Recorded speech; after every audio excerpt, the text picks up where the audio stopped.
ದ್ವಿತೀಯ PUC ಪೂರ್ವ ಸಿದ್ಧತಾ ಪರೀಕ್ಷಾ ಜಾನ್ವರಿ 2024 ಮಡಿಕೇರಿ ಜಿಲ್ಲೆಯ ಪ್ರಶ್ನೆ ಪತ್ರಿಕೆಯಲ್ಲಿದೆ. ಭಾಗ ಎ ಸರಿಯಾದ ಉತ್ತರವನ್ನು ಆರಿಸಿ ಬರೆಯಿರಿ.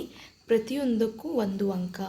ಪೂರೈಕೆ ರೇಖೆಯು ಲಾಭಾಂತರವಾಗಿದ್ದಾಗ ಪೂರೈಕೆ ಸ್ಥಿತಿಸ್ಥಾಪಕತ್ವವು ಆಪ್ಷನ್ ಎ ಆಯ್ಕೆ A ES = 1, option B ES greater than 1, option C ES = 0, option D ES = infinity ಅಂತ ಕೇಳಿದ್ದಾರೆ.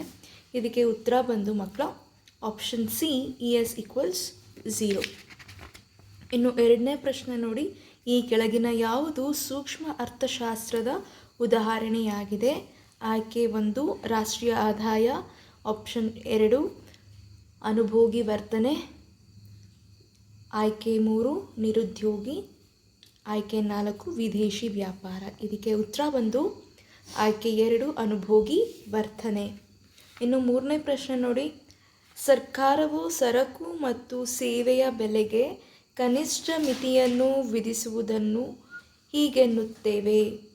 ಆಯ್ಕೆ 1 ಸರಕು ಅಂತಸ್ತು, ಆಯ್ಕೆ 2 ಸೇವೆ ಅಂತಸ್ತು, ಆಯ್ಕೆ 3 ಬೆಲೆ ಅಂತಸ್ತು, ಆಯ್ಕೆ 4 ಮೇಲಿನ ಯಾವುದೂ ಅಲ್ಲ. ಆಪ್ಷನ್ 3 ಬೆಲೆ ಅಂತಸ್ತು. ಇನ್ನು ನಾಲ್ಕನೇ ಪ್ರಶ್ನೆ, ಭಾರತದ ಹಣಕಾಸು ಪ್ರಾಧಿಕಾರವಾಗಿ ಕಾರ್ಯನಿರ್ವಹಿಸುವ ಬ್ಯಾಂಕ್ ಯಾವುದು? ಆಯ್ಕೆ 1 RBI, ಆಯ್ಕೆ 2 ನಬಾರ್ಡ್, ಆಯ್ಕೆ 3 RRB, ಆಯ್ಕೆ 4 IDBI.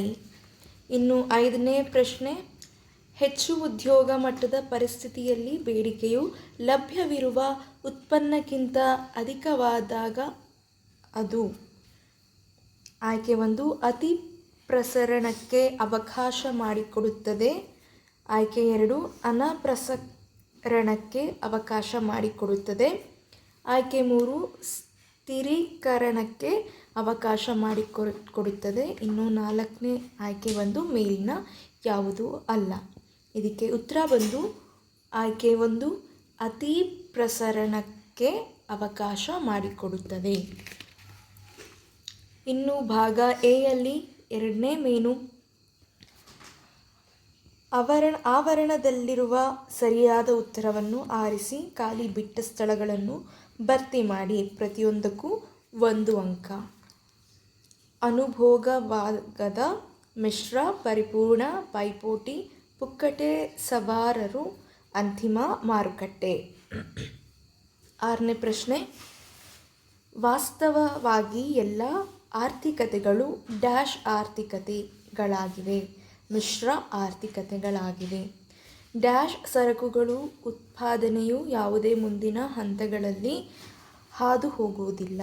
ಅಂತಿಮ ಸರಕುಗಳು ಉತ್ಪಾದನೆಯು ಯಾವುದೇ ಮುಂದಿನ ಹಂತಗಳಲ್ಲಿ ಹಾದು ಹೋಗುವುದಿಲ್ಲ. ಬೆಲೆ ಪಡೆಯುವ ವರ್ತನೆಯು ಡ್ಯಾಶ್ ಮಾರುಕಟ್ಟೆಯ ಒಂದು ವಿಭಿನ್ನ ಗುಣಲಕ್ಷಣವಾಗಿದೆ. ಪರಿಪೂರ್ಣ ಪೈಪೋಟಿ ಮಾರುಕಟ್ಟೆಯ ಒಂದು ವಿಭಿನ್ನ ಗುಣಲಕ್ಷಣವಾಗಿದೆ. ಇನ್ನು 9ನೇ ಪ್ರಶ್ನೆ, ಹಣ ಪಾವತಿಸಿದ ಸಾರ್ವಜನಿಕ ಸರಕುಗಳ ಬಳಕೆದಾರರನ್ನು ಡ್ಯಾಶ್ ಎಂದು ಕರೆಯುತ್ತಾರೆ, ಪುಕ್ಕಟೆ ಸವಾರರು. ಇನ್ನು ಬಿಟ್ಟ ಸ್ಥಳದಲ್ಲಿ ಕೊನೆಯ ಪ್ರಶ್ನೆ, ಉಳಿತಾಯವು ಆದಾಯದ ಡ್ಯಾಶ್ ಭಾಗವಾಗಿದೆ, ಅನುಭೋಗವಾಗದ ಭಾಗವಾಗಿದೆ. ಭಾಗ ಎ ಅದರಲ್ಲಿ ಮೂರನೇ ಮೇನ್ ಬಂದು ಹೊಂದಿಸಿ ಬರೆಯಿರಿ. ಪ್ರತಿಯೊಂದಕ್ಕೂ 1 ಅಂಕ. ಅಂತಿಮ ಸರಕುಗಳ ಸಮಗ್ರ ಬೇಡಿಕೆ overline C plus overline I plus CY. SLR ಶಾಸನಬದ್ಧ ದ್ರವ್ಯಾನುಪಾತ. ಗೃಹಕೃತ್ಯ ಹಣರಹಿತ ವಿನಿಮಯ. ವ್ಯಾಪಾರ ಬಾಕಿ ಸರಕು ಸೇವೆಗಳ ವ್ಯಾಪಾರ. ಸಾಮಾನ್ಯ ಲಾಭ, ಶೂನ್ಯ ಲಾಭ. ಇನ್ನು 4ನೇ ಮೇನ್ ಬಂದು ಈ ಕೆಳಗಿನ ಪ್ರಶ್ನೆಗಳಿಗೆ ಪ್ರತಿಯೊಂದಕ್ಕೂ 1 ಪದ ಅಥವಾ ವಾಕ್ಯದಲ್ಲಿ ಉತ್ತರಿಸಿ. ಪ್ರತಿಯೊಂದಕ್ಕೂ 2 ಅಂಕ. ಆಮದು ಅರ್ಥ ತಿಳಿಸಿ. ಸರಾಸರಿ ಉತ್ಪನ್ನ ಎಂದರೇನು? ತುಷ್ಟಿಗುಣ ಎಂದರೇನು? ಸಮತೋಲನ ಬೆಲೆ ಎಂದರೇನು? ಮಾರುಕಟ್ಟೆ ಬೆಲೆಗಳಲ್ಲಿ GVA ಸಮೀಕರಣವನ್ನು ಬರೆಯಿರಿ.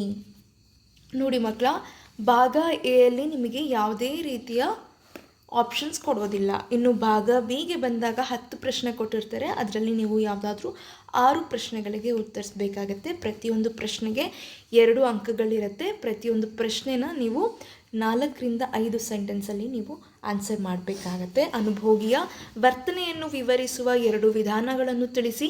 ಒಂದು ಉದ್ಯಮ ಘಟಕದ ಪೂರೈಕೆ ರೇಖೆಯನ್ನು ನಿರ್ಧರಿಸುವ 2 ಅಂಶಗಳನ್ನು ತಿಳಿಸಿ. GDP ಒಟ್ಟು ದೇಶೀಯ ಉತ್ಪನ್ನ ಮಾಪನದ 3 ವಿಧಾನಗಳನ್ನು ತಿಳಿಸಿ. ಹೆಚ್ಚುವರಿ ಬೇಡಿಕೆ ಮತ್ತು ಕೊರತೆ ಬೇಡಿಕೆಗಳ ಅರ್ಥವನ್ನು ಬರೆಯಿರಿ. ಜನರು ವಿದೇಶಿ ವಿನಿಮಯವನ್ನು ಏಕೆ ಬೇಡುತ್ತಾರೆ? ಸ್ಥಿರ ಸಂಖ್ಯೆಯ ಉದ್ಯಮ ಘಟಕಗಳಾಗಿದ್ದಾಗ ಪರಿಪೂರ್ಣ ಪೈಪೋಟಿಯಲ್ಲಿ ಮಾರುಕಟ್ಟೆಯ ಬೆಲೆ ಹೇಗೆ ನಿರ್ಧಾರವಾಗುತ್ತದೆ?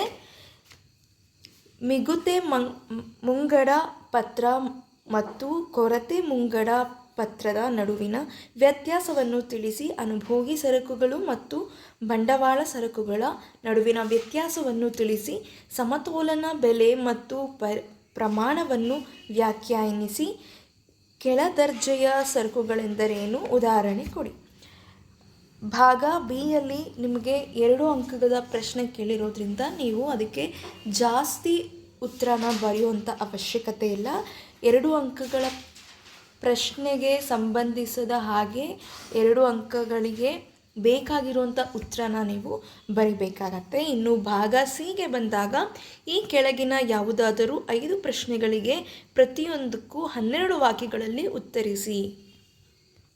ಈ ಭಾಗದಲ್ಲಿ ನಿಮಗೆ 9 ಪ್ರಶ್ನೆಗಳನ್ನ ಕೇಳಿರ್ತಾರೆ ಮಕ್ಕಳ. ಅದರಲ್ಲಿ ನೀವು ಯಾವುದಾದ್ರೂ ನಿಮಗೆ ಬರುವಂತಹ 5 ಪ್ರಶ್ನೆಗಳಿಗೆ ಉತ್ತರ ಮಾಡಿದರೆ ಸಾಕು. ಓಕೆ. ಬಂಡವಾಳಶಾಹಿ ದೇಶದ ಆರ್ಥಿಕತೆಯ ಕಾರ್ಯವೈಖರಿಯನ್ನು ವಿವರಿಸಿ. ಅನುಭೋಗ ಬಿಂಬಕವನ್ನು ಸಂಕ್ಷಿಪ್ತವಾಗಿ ವಿವರಿಸಿ. ಕೇಂದ್ರೀಯ ಯೋಜಿತ ಆರ್ಥಿಕತೆಯ ಬಗ್ಗೆ ಲಘು ಟಿಪ್ಪಣಿ ಬರೆಯಿರಿ. ಚಾಲ್ತಿ ಖಾತೆಯ ಭಾಗಗಳ ಪಟವನ್ನು ಬರೆಯಿರಿ.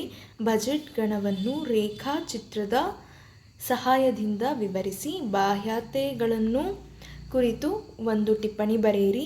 ಸಮ ಉತ್ಪನ್ನ ರೇಖೆಯನ್ನು ರೇಖಾಚಿತ್ರದ ಸಹಾಯದಿಂದ ವಿವರಿಸಿ.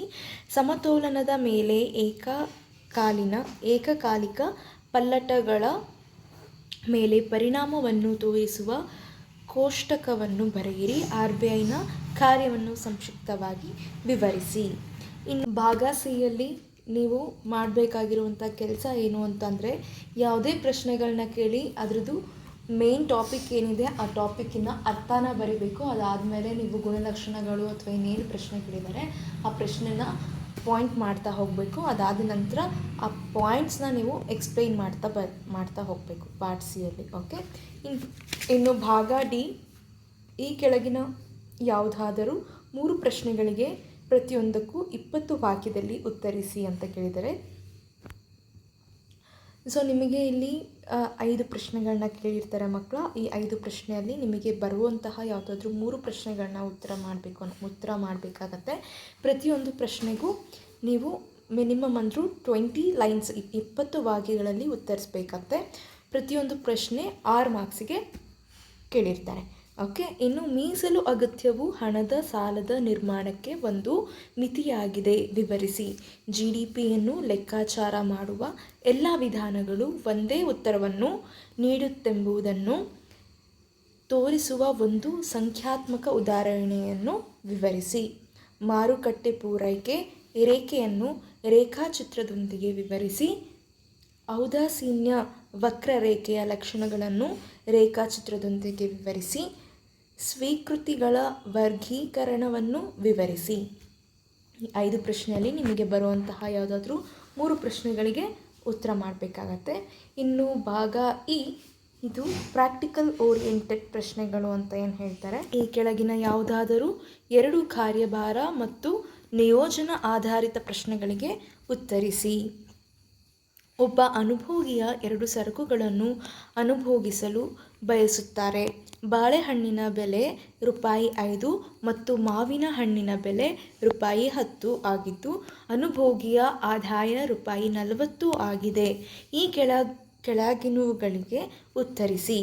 ಅನುಭೋಗಿ ತನ್ನ ಸಂಪೂರ್ಣ ಆದಾಯವನ್ನು ಖರ್ಚು ಮಾಡಿ ಎಷ್ಟು ಪ್ರಮಾಣದ ಬಾಳೆಹಣ್ಣನ್ನು ಅನುಭೋಗಿಸಬಹುದು?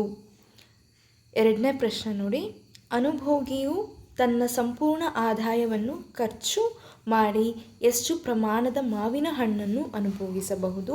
ಮೂರನೇ ಪ್ರಶ್ನೆ, ಬಜೆಟ್ ರೇಖೆಯ ಇಳಿಜಾರು ಕೆಳಮುಖ ಅಥವಾ ಮೇಲ್ಮುಖವಾಗಿರುತ್ತದೆಯೇ? ನಾಲ್ಕನೇ ಪ್ರಶ್ನೆ, ಬಜೆಟ್ ರೇಖೆಯ ಮೇಲೇನೆ ಎಲ್ಲ ಸಂಯೋಜನೆಗಳು ಅನುಭೋಗಿಯ ಆದಾಯಕ್ಕೆ ಸಮನಾಗಿರುತ್ತದೆಯೇ ಅಥವಾ ಇಲ್ಲವೇ? ಒಂದು ಬಾಳೆಹಣ್ಣನ್ನು ಹೆಚ್ಚುವರಿಯಾಗಿ ಪಡೆಯಲು ಮಾವಿನ ಹಣ್ಣನ್ನು ಬಿಟ್ಟು ಕೊಡಬೇಕಾಗುತ್ತದೆ, ಇದು ಸರಿಯೇ? ಇನ್ನು 46ನೇ ಪ್ರಶ್ನೆ, ಇದು ಬಂದ್ಬಿಟ್ಟು ಅಂಧ ವಿದ್ಯಾರ್ಥಿಗಳಿಗೆ ಮಾತ್ರ ಆಗಿರುತ್ತದೆ. ಫ್ಯಾಕ್ಟರ್ಸ್ ಕೊಟ್ಟಿದ್ದಾರೆ, ಟಿ ಪಿ ಕೊಟ್ಟಿರುತ್ತೆ, ಎಂ ಪಿ ಕೊಟ್ಟಿದ್ದಾರೆ ಮತ್ತು ಎ ಪಿ ಕೊಟ್ಟಿದ್ದಾರೆ. ಇದರಲ್ಲಿ ಕೋಷ್ಟದಲ್ಲಿ ಕಾಣೆಯಾದ ಉತ್ಪನ್ನಗಳನ್ನು ಕಂಡುಹಿಡಿಯಬೇಕಾಗತ್ತೆ. ಇನ್ನು 47ನೇ ಪ್ರಶ್ನೆ, ಈ ಕೆಳಗಿನ ಯಾವುದಾದರೂ 5 ದೇಶದ ಕರೆನ್ಸಿಗಳನ್ನು ಹೆಸರಿಸಿ. USA, UK, Germany, Japan, China, Argentina, UAE, Bangladesh, Russia.